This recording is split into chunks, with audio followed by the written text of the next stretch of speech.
చిచ్చి గర్వాసన. ఎక్కండి బాబు ఎక్కండి, త్వరగా ఎక్కాలా. ఆపండి వచ్చేస్తున్నా. ఈ బ్రేక్ ఇన్స్పెక్టర్ ఎవరు? Sorry, very sorry, extremely sorry. Hello ఒక్కసారి ఇట్రా. నీకు ఫోకస్ ఎక్కువ, ఫీలింగ్ తక్కువలా ఉంది. గేదెకి ఎవరన్నా సారీ చెబుతారా? తప్పే ఉంది మాస్టారు. మీరు నా మీద పడ్డారనుకోండి, మీరు నాకు సారీ చెప్తారుగా. చెప్తే అలాగే దానికి కూడా నేను చెప్పాను. గేదెలు కూడా మనలాంటి ప్రాణులేగా. మనలాంటి కాదు, నీలాంటి. అప్.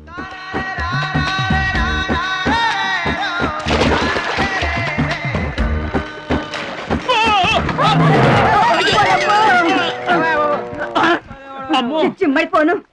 పడవల్లో కుండల్ని రవాణా చేస్తారని తెలుసు గాని కొండల్ని కూడా రవాణా చేస్తారని నాకు ఇప్పుడే తెలిసింది. ఏంటి బాబు నిలబడి? నువ్వు కూడా వాడి మీద పడు, సరిపోద్ది. సారీ అమ్మా, వెరీ సారీ, ఎక్స్ట్రీమ్లీ సారీ. అవునమ్మా, నీ ఆరోగ్య రహస్యం బూస్తా కాదు, నాటుకోడి రోస్ట్. రోజు తింటావా? ఆదివారం తప్పించి. మరి ఆదివారం ఏం తింటావు? Mutton paste. అయినా నీకు ఇదంతా ఎందుకయ్యా వేస్ట్. నువ్వు ఇట్రా. అరే, ఛీ, ఛీ, ఛీ. ఈ గేదెలకు పేడ ఎక్కువ, పిడకలు తక్కువ. ఏమయ్యా, గేదెల్ని పడవలోకి ఎక్కించిన వాడివి, వాటి మంచి చెడు చూసుకోవద్దా? గేదెలు నేను ఎక్కించడం ఏంటి? అవి నీవి కావా? నా ఏం కావు. నీవి కాకపోతే మాత్రం ఎవరివో తెలుసుకొని తిట్టాల్సిన బాధ్యత నీకు లేదా? నువ్వు పెద్ద మనిషివి కావా? నేను పెద్ద మనిషినే. మరి తిట్టు. ఎవడ్రా వాడు? గేదెల్ని ఎక్కించినోడు ఎవడ్రా? నేనే. ఏమయ్యా, నీకు బుద్ధి లేదా? గేదెల్ని కూడా పడవలో తీసుకొస్తున్నావేంటి? గోదాట్లో వదిలేస్తే ఈదుకుంటావా ఏంటి? దున్నపోతులా ఉన్నావు. నువ్వు ఈదుకుంటా రావచ్చుగా. గౌడి గేదెకి లాగు చొక్కేసిన ఫేస్ నువ్వును.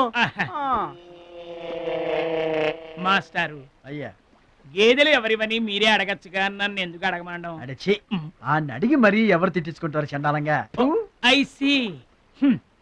నా వ్యాపారం నేను చేసుకోక దురద కాకపోతే మీ వ్యవహారాల్లో నేను ఎందుకు వేలెట్టడం? ఇంతకీ ఏంటి నీ వ్యాపారం? ఆ?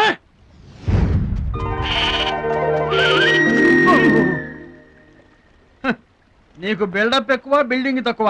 గొడుగుల వ్యాపారానికి ఎంత అవసరమా?